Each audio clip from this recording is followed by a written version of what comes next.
मैं आपको ये बता दूं कि आज का ये जो व्याख्यान है ये इस अध्याय का पहला व्याख्यान है और देखते हैं कि आज के इस व्याख्यान में हम किन किन बिंदुओं पर चर्चा करेंगे। तो सबसे पहले तो हम ये जानेंगे कि अल्कोहल, फिनॉल और ईथर क्या होते हैं। उसके बाद हम इनका उपयोग जानेंगे कि इनका हमारे दैनिक जीवन में क्या उपयोग है। उसके बाद हम इन यौगिकों का वर्गीकरण पढ़ेंगे कि कैसे विभिन्न आधार पर में वर्गीकृत किया गया है और अंत में हम इन यौगिकों की नाम पद्धति का अध्ययन करेंगे। तो चलिए हम देखते हैं कि क्या होते हैं अल्कोहल एवं फिनॉल। जब एलिफेटिक अथवा एरोमेटिक हाइड्रोकार्बन के हाइड्रोजन परमाणु को हाइड्रोक्सिल समूह के द्वारा प्रतिस्थापित कर दिया जाता है तो क्रमशः अल्कोहल तथा फिनॉल बनते हैं। यहाँ पे हमने एलिफेटिक हाइड्रोकार्बन एथेन लिया है और एथेन से जब हमने एक हाइड्रोजन परमाणु को हाइड्रोक्सिल समूह के द्वारा प्रतिस्थापित कर दिया तो एथिल अल्कोहल बनता है।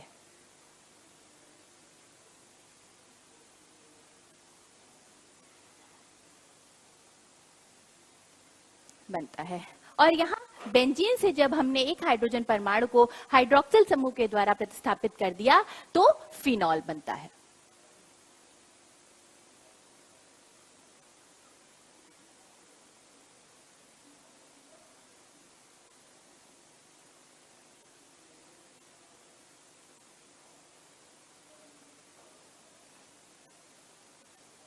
फिनॉल प्राप्त होता है।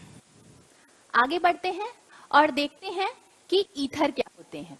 तो जब हाइड्रोकार्बन से एलिफेटिक या एरोमेटिक हाइड्रोकार्बन से हाइड्रोजन परमाणु का विस्थापन एल्कोक्सी या एराइलॉक्सी समूह के द्वारा हो जाता है तो उसके फलस्वरूप ईथर प्राप्त होते हैं। यहाँ हमने पुनः एथेन का ही उदाहरण लिया है और जब एथेन से एक हाइड्रोजन परमाणु विस्थापित कर दिया गया है एल्कोक्सी समूह के द्वारा तो ईथर प्राप्त होते हैं।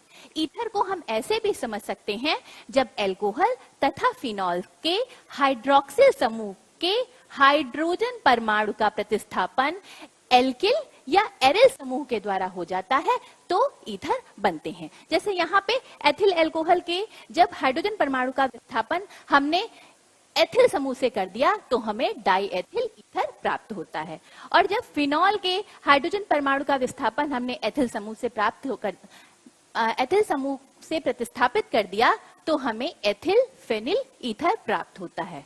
यहाँ मैं एक और आसान डेफिनेशन आपको बता दूं बच्चों कि जब हाइड्रोजन परमाणु के दोनों ओर एल्किल या एरिल समूह लगे होते हैं तो उन यौगिकों को ईथर कहते हैं।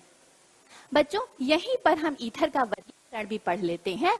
ईथर दो प्रकार के होते हैं, सम्मित ईथर और असम्मित ईथर। सम्मित ईथर वे होते हैं जिनमें ऑक्सीजन परमाणु के दोनों ओर समान एल्किल या एरिल ग्रुप लगे होते हैं और असम्मित ईथर वे होते हैं जिनमें ऑक्सीजन परमाणु के दोनों ओर भिन्न भिन्न एल्किल या एरिल समूह लगे होते हैं।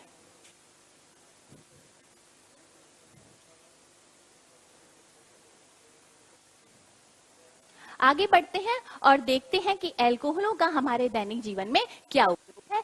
तो अल्कोहल का प्रयोग हैंड सैनिटाइजर बनाने में किया जाता है और ये जो संरचना आप देख रहे हैं ये हाइड्रोक्सी क्लोरोक्विन एक औषधि है उसकी संरचना है। यहाँ जो आपके समझने लायक ग्रुप है ये देखिए ये हाइड्रोक्सिल समूह लगा हुआ है तो यह एक अल्कोहल है और इसका जो उपयोग है वो मलेरिया रोग की दवा मलेरिया रोग के उपचार में किया जाता है। आगे बढ़ते हैं। ये संरचना ग्लिसरीन की है और ग्लिसरीन का उपयोग बहुत सारे सौंदर्य प्रसाधन बनाने में और स्किन केयर प्रोडक्ट्स बनाने में किया जाता है।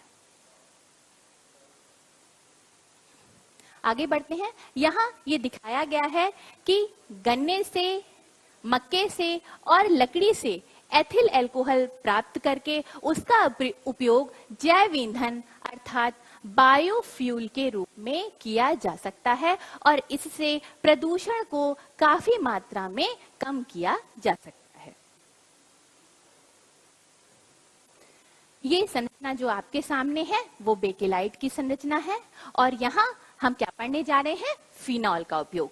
आपको फिनॉल के अणु दिखाई पड़ रहे होंगे। बेकेलाइट एक बहुलक है अर्थात पॉलीमर है, इसे फिनॉल फॉर्मेल्डिहाइड रेजिन भी कहते हैं और बेकेलाइट तापरोधी होता है तथा वैद्युत रोधी होता है, इसीलिए इसका उपयोग किचन के बर्तनों के हत्थे बनाने में तथा वैद्युत उपकरणों को बनाने में किया जाता है। आगे देखते हैं एल्कोहलों और ईथर का उपयोग। तो यहाँ पे आप ये जो संरचना आपको दिख रही है, ये खाने वाली चीनी की संरचना है, इसे सुक्रोज कहते हैं और यहाँ आपको बहुत सारे हाइड्रोक्सिल समूह दिख रहे होंगे बच्चों और ईथर लिंकेज भी दिख रही है। ये देखिए, ये ईथर लिंकेज है, ठीक है। तो हम ये कह सकते हैं कि हमारे जीवन में जो मिठास है वो एल्कोहल और ईथर के ही कारण है।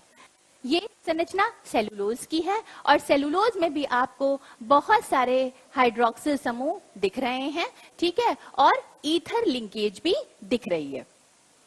तो जितना भी पेपर है, आपकी जो किताबें हैं, कॉपियां हैं, बैंक ड्राफ्ट हैं, बैंक चेक्स हैं, समाचार पत्र हैं, मैगजीन है, ये सब पेपर से बनी है। तो अगर एल्कोहल और ईथर ना होंगे तो हमारे जीवन में पेपर भी नहीं होता। आगे बढ़ते हैं, ईथर का एक और उपयोग देखते हैं।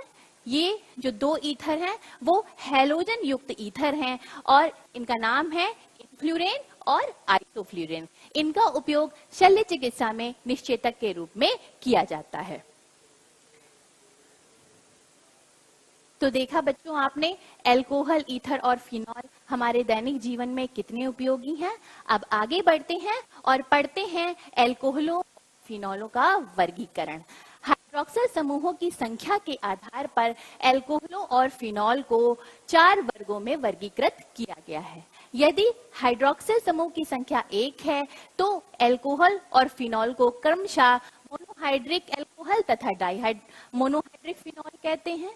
यदि हाइड्रोक्सिल समूह की संख्या 2 है तो एल्कोहलों को डाइहाइड्रिक एल्कोहल तथा फिनॉल को डाइहाइड्रिक फिनॉल कहते हैं और यदि हाइड्रोक्सिल समूह की संख्या 3 है तो इन्हें ट्राइहाइड्रिक एल्कोहल तथा ट्राइहाइड्रिक फिनॉल कहते हैं। यदि हाइड्रोक्सिल समूहों की संख्या 3 से भी अधिक है तो उन्हें पॉलीहाइड्रिक एल्कोहल तथा पॉलीहाइड्रिक फिनॉल कहेंगे। आगे बढ़ते हैं, मोनोहाइड्रिक एल्कोहल को पुनः 2 वर्गों में वर्गीकृत किया गया है, ठीक है। यदि हाइड्रोक्सिल समूह sp3 संकृत कार्बन परमाणु से जुड़ा हो और दूसरा है कि हाइड्रोक्सिल समूह sp2 संकृत कार्बन परमाणु से जुड़ा हो। तो हम पहला केस देखते हैं जब हाइड्रोक्सिल समूह sp3 संकृत कार्बन से जुड़ा हो। इस प्रकार से प्राप्त एल्कोहल पुनः 3 वर्गों में वर्गीकृत किए जा सकते हैं, प्राथमिक एल्कोहल, द्वितीयक एल्कोहल और तृतीयक एल्कोहल। प्राथमिक एल्कोहल वे एल्कोहल होते हैं जहां हाइड्रोक्सिल समूह प्राथमिक कार्बन से जुड़ा हुआ होता है और प्राथमिक कार्बन वह कार्बन होता है जो या तो स्वयं किसी भी कार्बन से ना जुड़ा हो या सिर्फ एक कार्बन से जुड़ा हो। जैसे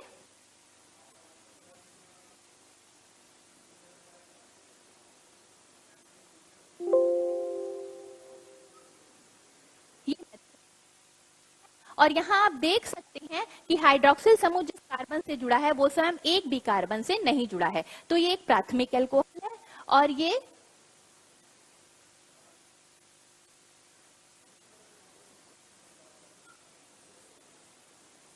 यहाँ हाइड्रोक्सिल समूह जिस कार्बन से जुड़ा है जो वो स्वयं सिर्फ एक कार्बन से जुड़ा हुआ है, तो ये भी एक प्राथमिक एल्कोहल है। अर्थात मेथिल एल्कोहल और एथिल एल्कोहल दोनों प्राथमिक एल्कोहल हैं। अगर हाइड्रोक्सिल समूह ऐसे कार्बन से जुड़ा हुआ है जो स्वयं 2 कार्बन से जुड़ा हुआ हो,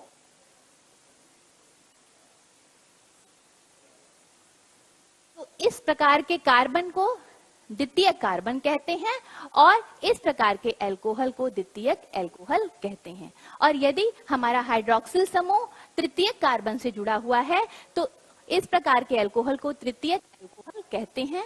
यहाँ पे तृतीयक कार्बन वो कार्बन होता है जो स्वयं 3 कार्बन परमाणुओं से जुड़ा हुआ होता है। ठीक है बच्चों, आगे बढ़ते हैं कि एलिलिक अल्कोहल क्या होता है। एलिलिक अल्कोहल वे अल्कोहल होते हैं जिनमें हाइड्रोक्सिल समूह एलिलिक कार्बन से जुड़ा हुआ होता है। अब ये जानते हैं कि एलिलिक कार्बन क्या होते हैं। एलिलिक कार्बन वो कार्बन होता है जो कार्बन कार्बन डबल बॉन्ड के समीपवर्ती sp3 संकरित कार्बन होता है। ठीक है, एलिलिक अल्कोहल 3 प्रकार के होते हैं, प्राथमिक एलिलिक अल्कोहल, द्वितीयक एलिलिक अल्कोहल और तृतीयक एलिलिक अल्कोहल।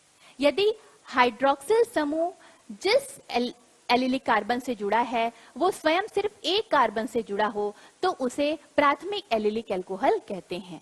यदि हाइड्रोक्सिल समूह ऐसे एलिलिक कार्बन से जुड़ा है जो स्वयं देखिए 2 कार्बन से जुड़ा हो तो उसे द्वितीयक एलिलिक अल्कोहल कहते हैं। और यदि हाइड्रोक्सिल समूह स्वयं ऐसे कार्बन से जुड़ा है जो स्वयं 3 कार्बन से जुड़ा हो तो उसे तृतीयक एलिलिक अल्कोहल कहते हैं।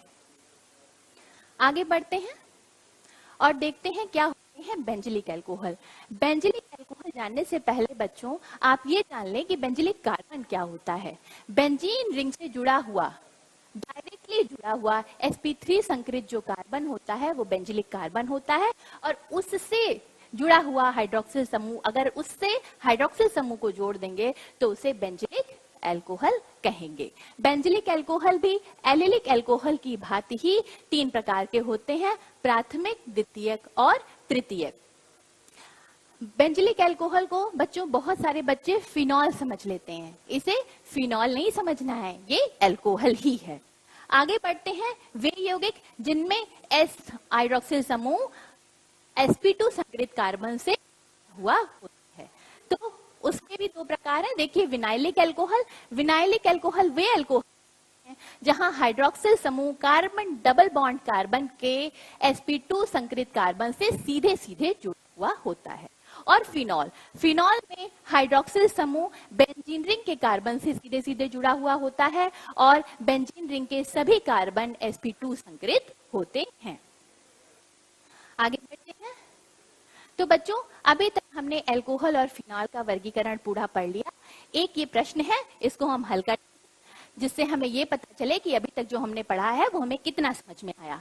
तो प्रश्न ये है कि निम्नलिखित को प्राथमिक, द्वितीयक और तृतीयक अल्कोहलों में वर्गीकृत कीजिए। प्राथमिक अल्कोहल को 1 डिग्री, द्वितीयक को 2 डिग्री और तृतीयक अल्कोहलों को 3 डिग्री अल्कोहल भी कहते हैं। ठीक है, तो यहाँ हम देखते हैं हमारा हाइड्रोक्सिल समूह जिस कार्बन से जुड़ा है वो स्वयं एक कार्बन से जुड़ा है, इसलिए ये 1 डिग्री अल्कोहल हो जाएगा। यहाँ हमारा हाइड्रोक्सिल समूह जिस कार्बन से जुड़ा है वो भी स्वयं एक कार्बन से जुड़ा है तो ये भी 1 डिग्री अल्कोहल हो जाएगा। और यहाँ हमारा हाइड्रोक्सिल समूह जिस कार्बन से जुड़ा है वो भी एक कार्बन से जुड़ा है तो ये भी 1 डिग्री अल्कोहल हो जाएगा। यहाँ बात करते हैं, यहाँ हमारा हाइड्रोक्सिल समूह जिस कार्बन से जुड़ा है वो स्वयं 1 और 2 कार्बन से जुड़ा है तो 2 डिग्री अल्कोहल हो जाएगा ये। यहाँ हाइड्रोक्सिल समूह 1 और 2 जिस कार्बन से जुड़ा है वो स्वयं 2 कार्बन से जुड़ा है तो ये भी 2 डिग्री अल्कोहल हो जाएगा। और यहाँ हमारा हाइड्रोक्सिल समूह जिस कार्बन से जुड़ा है वो स्वयं 3 कार्बन से जुड़ा है, इसलिए ये तृतीयक अल्कोहल या 3 डिग्री अल्कोहल हो जाएगा। अगला है उपरोक्त उदाहरणों में से एलिलिक अल्कोहल को पहचानिए। तो बच्चों एलिलिक अल्कोहल वो अल्कोहल होते हैं जहां पे हमारा हाइड्रोक्सिल समूह एलिलिक कार्बन से जुड़ा हो। और एलिलिक कार्बन वो होता है जो कार्बन कार्बन डबल बॉन्ड का समीपवर्ती कार्बन होता है। तो देखिए कार्बन कार्बन डबल बॉन्ड एक यहाँ पे दिखाई दे रहा है और एक यहाँ पे दिखाई दे रहा है। और देखिए समीपवर्ती कार्बन से हाइड्रोक्सिल समूह लगा है तो एक एलिलिक अल्कोहल ये हो जाएगा और एक एलिलिक अल्कोहल ये हो जाएगा। ठीक है, आगे बढ़ते हैं और पढ़ते हैं नाम पद्धति। सबसे पहले हम एल्कोहल की नाम पद्धति पढ़ेंगे। एल्कोहल का सामान्य नाम लिखने से पहले एल्किल समूह का नाम लिखते हैं और उसके अंत में एल्कोहल शब्द जोड़ दिया जाता है। जैसे अगर हमें CH3OH का नाम लिखना है तो पहले हम मेथिल शब्द लिख देंगे, क्योंकि CH3 ग्रुप को मेथिल कहते हैं, और उसके बाद एल्कोहल शब्द जोड़ देंगे।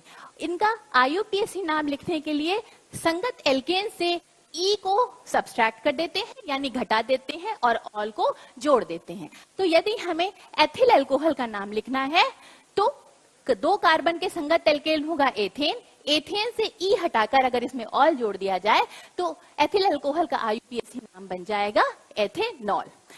उसके बाद बात करें पॉलीहाइड्रिक अल्कोहल की, अर्थात वे अल्कोहल जिनमें हाइड्रोक्सिल समूहों की संख्या 1 से ज्यादा है। तो OH समूहों की संख्या को इंगित करने वाले ऑल से पहले, OH समूहों की संख्या को इंगित करने के लिए ऑल शब्द से पहले डाई या ट्राई शब्द जोड़ दिया जाता है, और OH समूह की स्थिति को उपयुक्त स्थिति सूचक द्वारा इंगित किया जाता है। बच्चों, एक चीज तो आप पिछली कक्षा में भी पढ़ चुके हैं कि अगर कार्बन चेन लंबी है तो हम नंबरिंग उधर से करेंगे जहां से हमारा हाइड्रोक्सिल समूह समीप पड़े।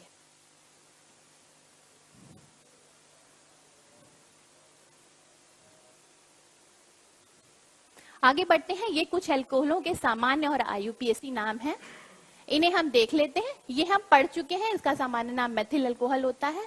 ये जो चेन है, अगर क्रियात्मक समूह एल्किल समूह की सीधी श्रृंखला के अंतिम कार्बन से जुड़ा हुआ है तो उसे एन एल्किल समूह कहते हैं। तो ये समूह, क्योंकि यहाँ पे कार्बन 3 है तो इसे एन प्रोपिल समूह कहेंगे, तो इसका नाम हो जाएगा N propyl alcohol.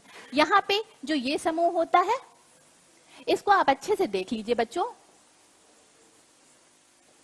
CH bond CH3, ये जो समूह होता है ये आइसोप्रोपिल समूह होता है। इसको आप ऐसे, इसको घुमा दीजिए, ऐसे Y से याद कर सकते हैं। और आइसोप्रोपिल समूह से अल्कोहल ग्रुप लगा हुआ है, हाइड्रोक्सिल ग्रुप लगा हुआ है, तो इसका नाम हो जाएगा आइसोप्रोपिल अल्कोहल। यहाँ पे कार्बन परमाणु की संख्या 4 है तो इसका नाम हो जाएगा एन-ब्यूटाइल अल्कोहल। यहाँ पे देखिए हाइड्रोक्सिल समूह हमारा द्वितीयक कार्बन से जुड़ा हुआ है तो इसका नाम हो जाएगा द्वितीयक ब्यूटाइल अल्कोहल। यहाँ हमारा ये जो ग्रुप है ये आइसोब्यूटिल ग्रुप है तो इसलिए इसका नाम हो जाएगा आइसोब्यूटिल अल्कोहल। ये तृतीयक ब्यूटिल ग्रुप है तो इसका नाम हो जाएगा तृतीयक ब्यूटिल अल्कोहल। और यहाँ पे ये स्ट्रक्चर आप पहले भी देख चुके हैं, इसका सामान्य नाम ग्लिसरॉल होता है।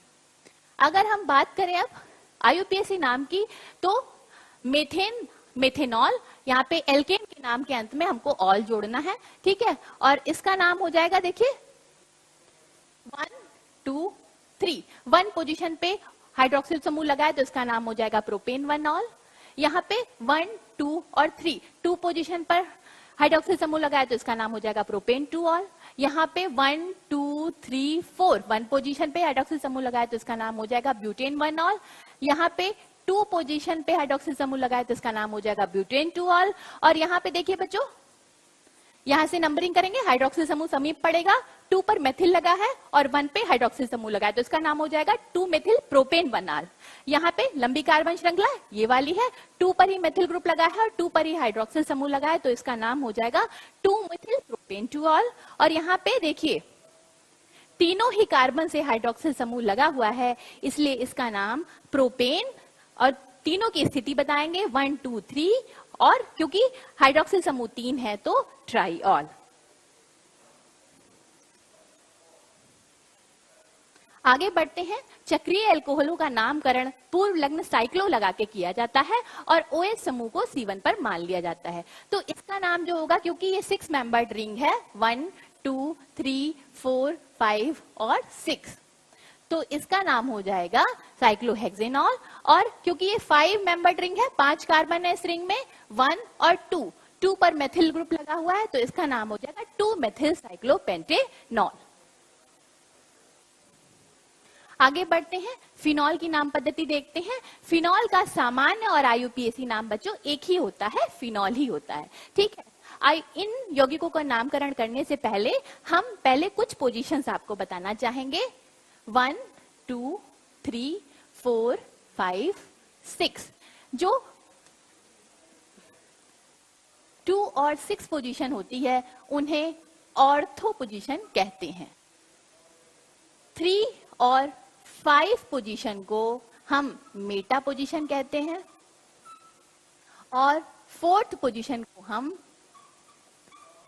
पैरा पोजीशन कहते हैं। ठीक है, तो यहां पे देखिए, क्योंकि फिनॉल हमारा मुख्य क्रियात्मक समूह है तो 1 और 2 पर मेथिल समूह लगा हुआ है और 2 पोजीशन हमारी कौन सी पोजीशन होगी? ऑर्थो पोजीशन होगी, तो इसका सामान्य नाम ऑर्थो क्रिसॉल लिखते हैं। ठीक है, और आईयूपीएसी नाम की बात करें तो इसका आईयूपीएसी नाम 2 मेथिल फिनॉल लिखते हैं, क्योंकि 2 पोजीशन पे मेथिल ग्रुप लगा है। इनकी बात करते हैं तो देखिए 1, 2 और 3 पोजीशन हमारी मेटा पोजीशन होती है, तो इनका सामान्य नाम मेटाक्रिसॉल हो जाएगा। और आईयूपीएसी नाम, क्योंकि 3 पोजीशन पे मेथिल लगा है इसलिए इसका नाम 3 मेथिल फिनॉल लिखते हैं। आगे बात करते हैं इनकी, तो यहाँ पे देखिए 1, 2, 3 और 4 पोजीशन पे मेथिल ग्रुप लगा हुआ है और 4 पोजीशन हमारी पैरा पोजीशन होती है, तो इनका सामान्य नाम पैराक्रिसॉल होगा और आईयूपीएसी नाम 4 मेथिल फिनॉल होगा। आगे बढ़ते हैं, तो अगर बेंजीन में 2 हाइड्रोक्सिल समूह लगे हुए हैं तो उनका नाम हाइड्रोक्सिल समूह की स्थिति के आधार पर बेंजीन 1,2, 1,3 या फिर 1,4 डायॉल लिख दिया जाता है। जैसे इस कंपाउंड में यहाँ पे 1 और 2 पोजीशन पे हाइड्रोक्सिल समूह लगे हुए हैं, तो इसका नाम हो जाएगा बेंजीन 1,2 डायॉल और इसको कैटिकॉल भी कहते हैं। यहाँ पे देखिए 1, 2 और 3 1 और 3 पोजीशन पे हाइड्रोक्सिल समूह लगा हुआ है, तो इसका नाम हो जाएगा बेंजीन 1,3 डायॉल और इसको रिसोर्सिनॉल भी कहते हैं। यहाँ पे बात करते हैं तो 1 और 4 पोजीशन पे हाइड्रोक्सिल समूह लगा हुआ है, तो इसका नाम हो जाएगा बेंजीन 1,4 डायॉल और इसे हाइड्रोक्विनोन अथवा क्विनॉल भी कहते हैं।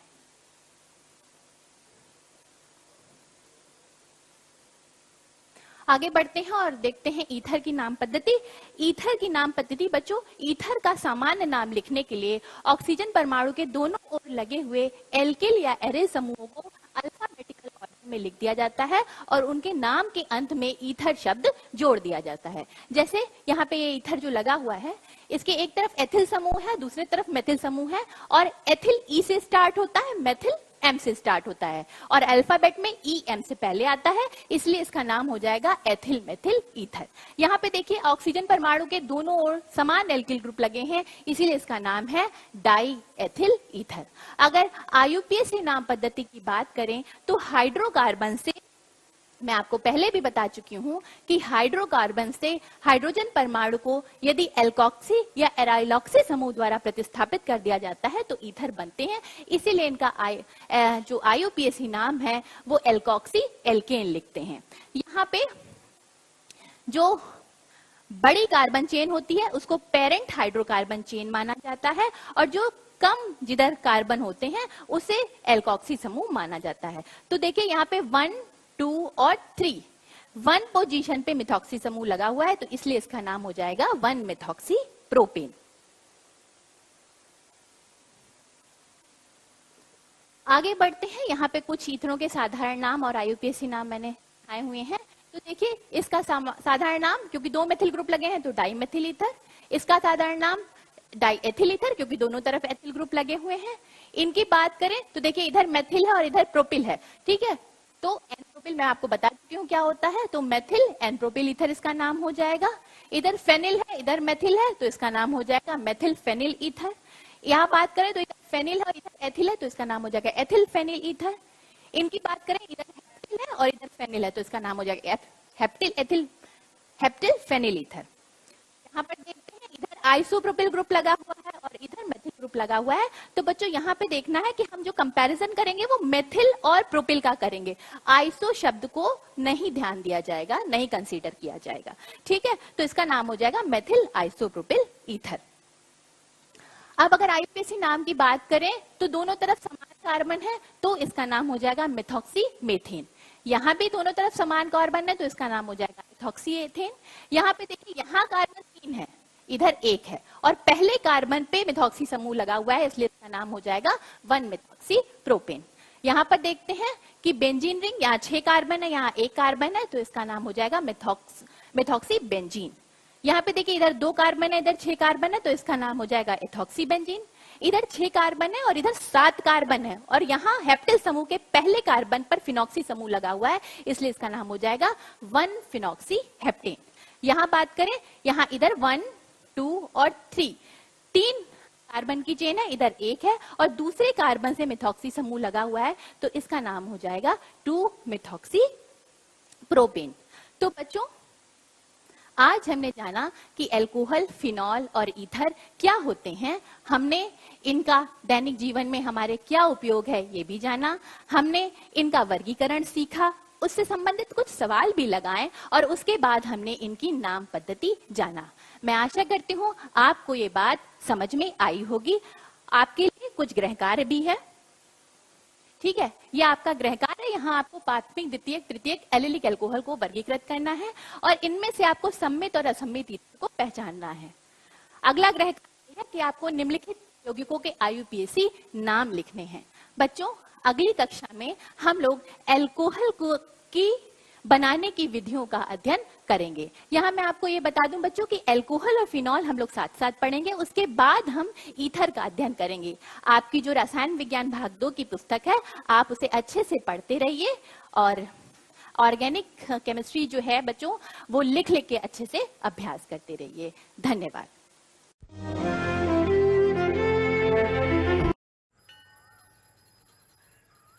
अरे बबलू,